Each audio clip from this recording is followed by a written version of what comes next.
seems like new maintenance tasks arise every time I come here.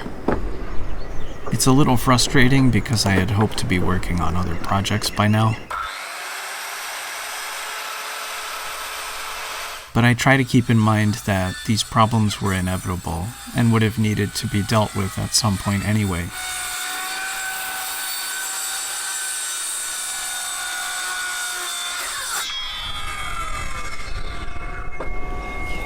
This house came into my care at a time not of my choosing, and after nearly 80 years of neglect.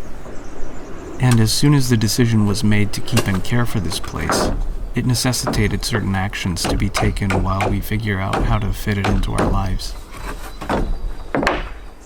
I don't mind doing the work, but I do wish I could spend more time on it.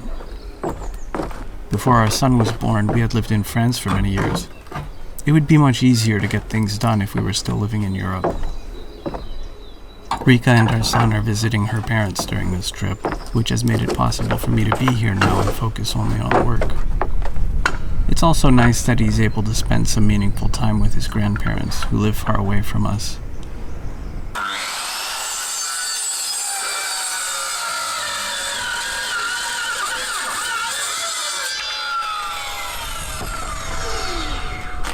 Hopefully we'll find a way to spend more time here at some point. But until then, we'll have to be content with doing as much as we can with the limited time we have to spare.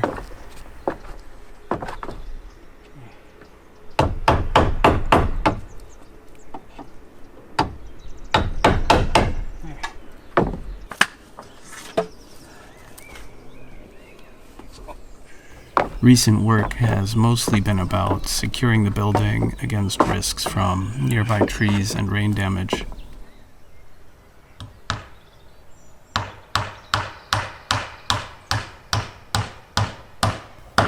If I can manage to take down the storm-damaged tree before leaving, that alone would be a great relief.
Cutting down a tree starts with assessing the tree's lean, the health of the tree, nearby targets to avoid, and so on.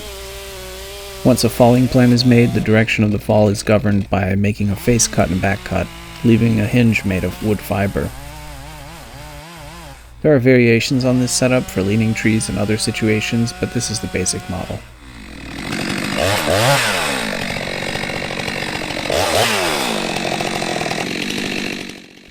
But there are limits to how much stress the hinge can take, and as soon as the tree starts to fall, the hinge's fibers are already breaking.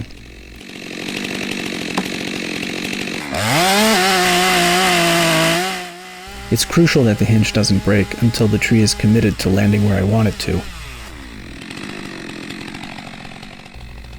A poorly cut notch, rotten fiber, too much side lean, torque from an asymmetric canopy, or shocks from bumping into adjacent trees could all cause the hinge to fail. If that happens, then gravity takes over and could send the tree in an unintended direction.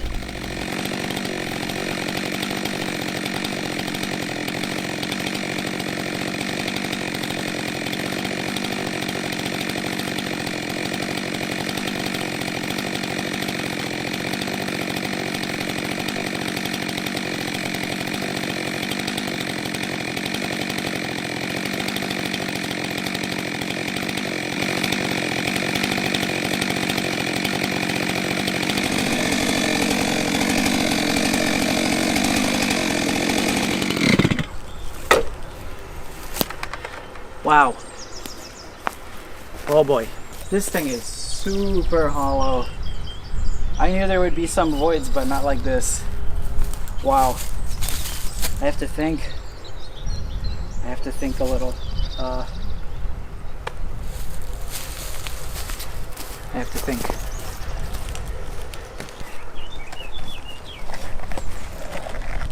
Wow. That's like really bad.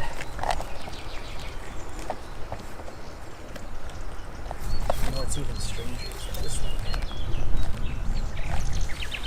Looks like good hinge wood here, but not even. Man, maybe a shallow face cut would have been better. I had no idea though. It would be like this. Wow. Wow, this is tough. Harder than I thought. Yeah, maybe I'll set up the mass stem before cutting anything else. And maybe I'll get a ratchet strap on this. Just in case, you know. Very little fiber in there. I think it's like this much all the way around. Just 2 posts on either side. Terrible. And this one's not even that good because there's like a little, some problem down here as well. This corner's not great. I should probably, I wonder if I should come up more. I don't think it's much better though, up there. Here. Ugh. There in the field. What's going on? I don't think it is much better up there.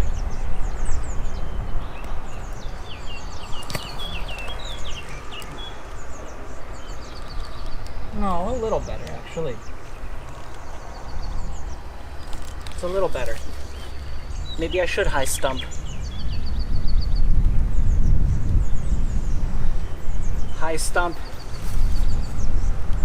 plus mass stem plus ratchet strap to prevent some barber chairing. Okay, let me get that strap first of all. Yeah. The idea behind using a ratchet strap here is to prevent any cracks from running up the trunk as the tree starts to fall. When this happens, the trunk splits in half and comes crashing down near the chainsaw operator. This is called a barber chair and is one of the most dangerous situations that can happen in tree falling.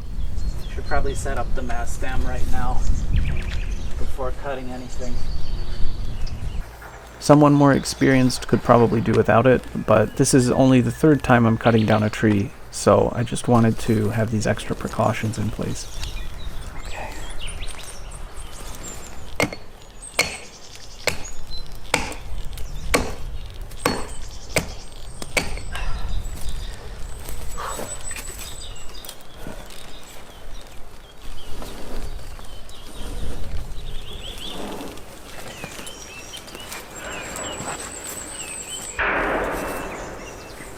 Part of this work is kind of like a puzzle, in the sense that it's an intellectual problem. Successfully getting this tree down depends on your ability to accurately foresee how a situation could play out, and to pivot when needed.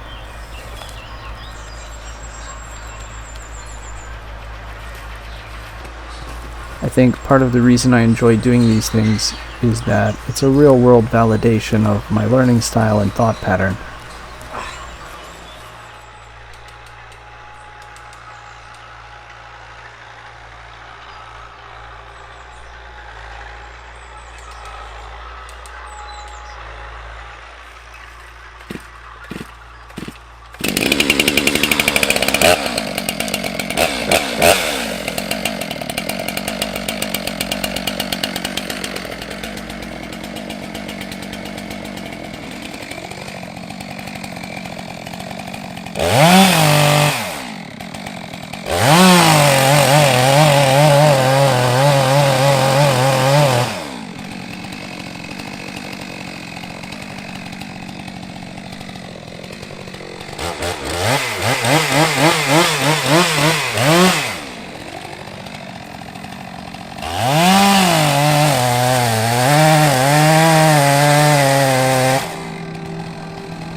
What a relief. What a relief. Oh my gosh. I mean, that tree was a massive threat to this house, and the more I learn about this species of oak, the more I realize the older ones have these big voids in them. And now I'm second guessing myself about having decided to leave so many. I'm gonna have to think hard about this, because there are a few of them that are still within striking distance of the house, and it would be a disaster if something fell on it. Let's go take a closer look at the stump. I mean, just look at this. Just look at how hollow it was. So it looks like the good fiber was just 10% of the diameter going all the way around in an annulus. This stuff in the middle is totally gone. Totally gone. Just these little flakes of fiber. Whoa! Gosh, I am so glad I took this tree down this time. I was gonna leave it. But this fiber is good. So yeah, it went basically exactly where I wanted it to. So yeah, I'm quite satisfied.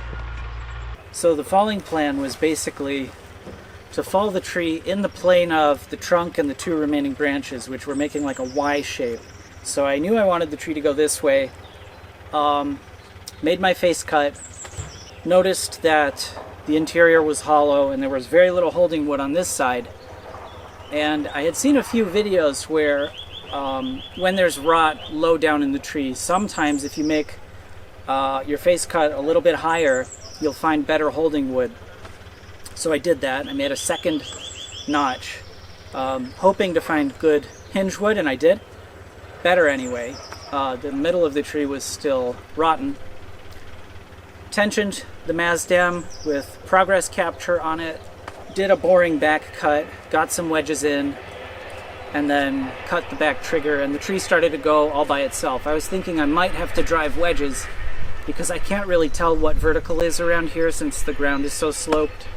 It's hard for me to eyeball it, but it does seem like the tree was leaning a little bit in the direction of fall, or maybe just the slight bit of tension from the Mazdam helped, and the tree started to go. So that went beautifully. I'm very pleased with how it landed. I don't have time to do anything with it. It's only good for firewood. I mean, look at it. You can't mill that. But I think I might just offer it to a neighbor because I don't have time to process it. Or maybe they can cut a little firewood for me. We don't actually use that much when we come for short trips, so even just a little bit would be enough. But yep, I am so happy. I am so happy. Oh gosh, what a relief. Anyway, I'm gonna have a break and then come back to it a little bit later. Oh man, oh gosh.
Oh! Ah! Buonasera! Ti ho portato una cosina. Oh, grazie. Ok. Buona continuazione.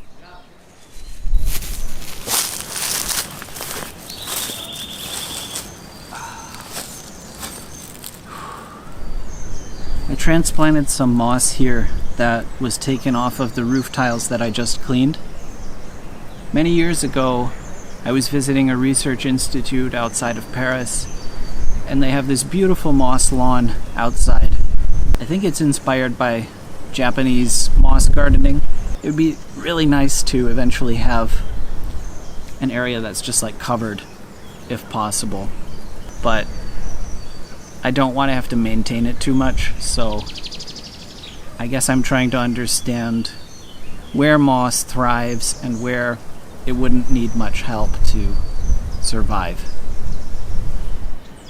Another thing I've been thinking about landscaping is last summer we noticed that there are just so many fireflies out here in front. They really like this brush sotobosco, these plants that kind of grow under the canopies of these trees. And they also like to be close to the water. There's actually a little stream that runs over this way. Most of the year, it's fed by a natural spring uphill. So I was thinking of expanding the forest in that direction so it meets up with that stream, because they like water. They like water and they like dead wood in forests. My hope is that that'll create a nice habitat to increase their numbers even more. Removing a bit of the forest out front has revealed this nice view, but it's also true that this area in particular, I'm told, has some really interesting biodiversity for the area. There are certain birds that like to, hang out in this area. I want to make sure that they continue to have a place where they feel, safe and happy. Maybe I should take a minute and go mark off where I want to expand the forest right now. Somebody's actually farming the lot around the house, so I told them that starting next summer, we're going to let part of it return to nature, return to forest. So I'd better mark it off now before I forget. Let's do that.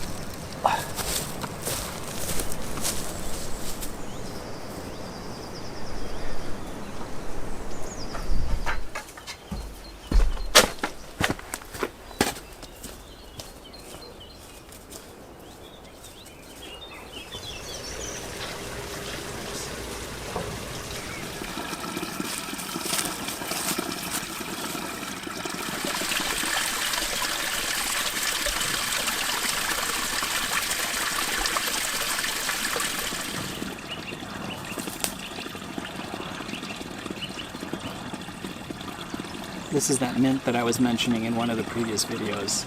I could smell it over here by the running water. I don't think it's useful for anything, at least not this one.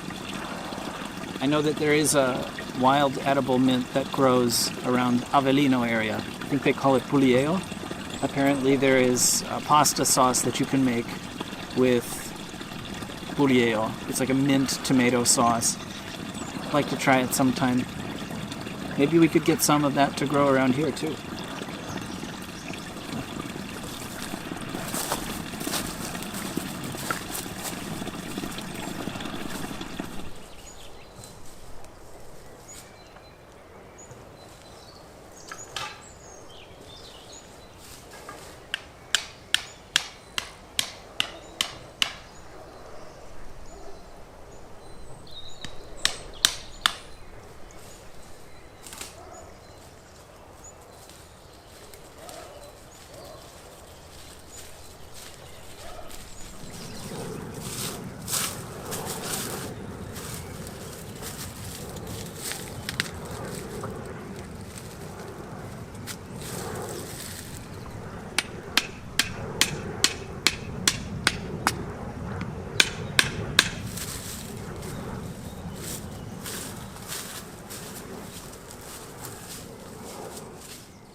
So I've just set up an air layering technique for propagation on this black mulberry tree. In Italian it's called margota. Basically you just scrape off part of the bark close to the tip of new growth, and because you've sort of severed the water transport tubes, I forget the word, the branch will sprout new roots from that spot. I've been feeling kind of sick the past few days. I think I might have caught a flu, so I've been doing just light work today. Yesterday and the day before I was completely unable to even get out of bed. At first I thought I had just overworked myself, but then a neighbor told me that there's been some sort of virus going around, and I figured maybe I caught something when I went to town last week. Today I feel much better, but not quite fully recovered. Hopefully tomorrow I'll be able to work again, because it's coming close to the end of the trip and the roof is still not covered. I've run out of tiles too, so I'm going to have to figure out what to do about that. I don't think there's time to get new ones delivered. Yeah, just so many of them have broken over the years that a significant percentage of what we had here is gone now. So I may have to just get a tarp and cover the uncovered part until I can get some.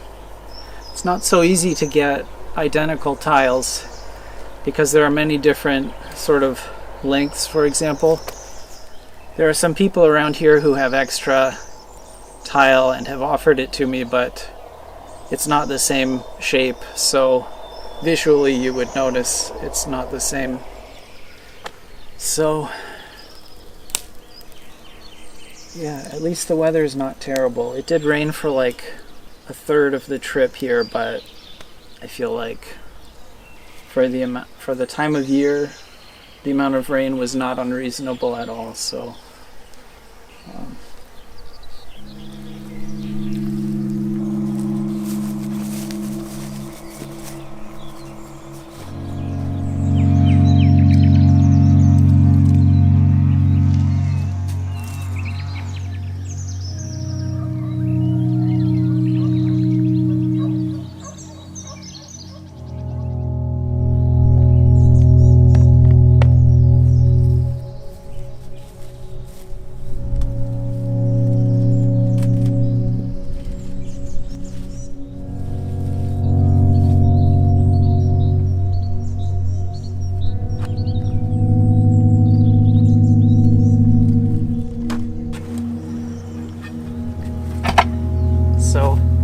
I've purchased this tarp because I've run out of tile. It seems like about a quarter of the tile that was on this roof last summer was too damaged to be reused, so I'll need to get more. A few days ago I went to a reclaimed materials supplier that's not far from here, and they did have tiles that are this size and shape, but the color is very pale. So most of these tiles are quite red,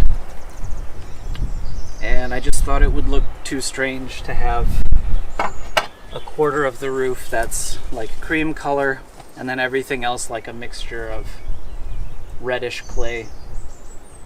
I think what I might do instead is try to perhaps ask around locally to see if people have extras at their homes that aren't being used.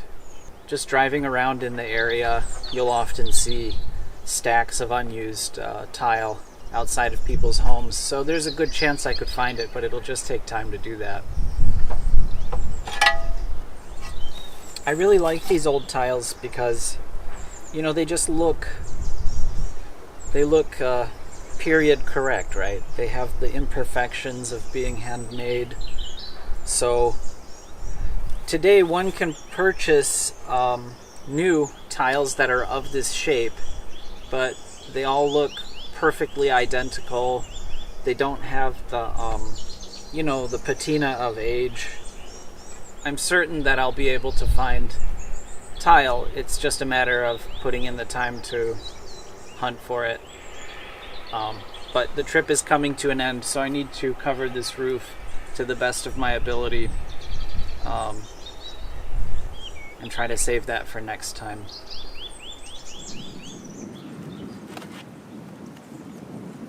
One disadvantage of tiles like this is that leaves tend to get stuck in between the canals. But an advantage is that they have a little bit of margin of error for how they're laid. They don't have to be perfectly identical in order to be laid together. There is some, puzzle work to be done to finding, tiles that fit together nicely, but there's a flexibility to how you can lay these tiles. Whereas the other roof is covered with more modern interlocking tiles like this. So unlike the traditional barrel tile, these interlocking tiles have very little margin for error when it comes to laying them. They have to be exactly the same shape to be laid together. I tried to purchase a few that looked very similar and had some very minor details, but they just won't fit together at all. It's a total mess. So, yeah. So, easier to clean, but maybe harder to replace if, say, 20 years go by and these are no longer manufactured. Whereas this form of barrel tile is thousands of years old and there's an abundance of them around. It's just a matter of finding them. I think probably eventually we may even replace the other roof tiles with the old style at some point. Not now though. Not anytime soon. Even this roof will have to be redone at some point. We're just doing minimum maintenance so that this room can be used for storage so we can clean out the other side. To do this properly would entail more work than what we've shown here. Yeah, I need to wait for a lull in the wind so I can lay this tarp, fasten it down, and then start cleaning up to head home. Yeah, so I'll do that.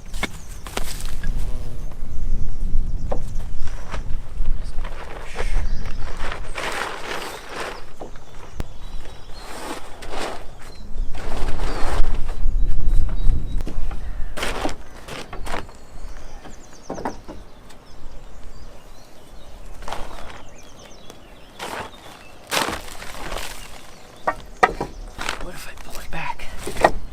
Like that, huh? Like that. It's more stable.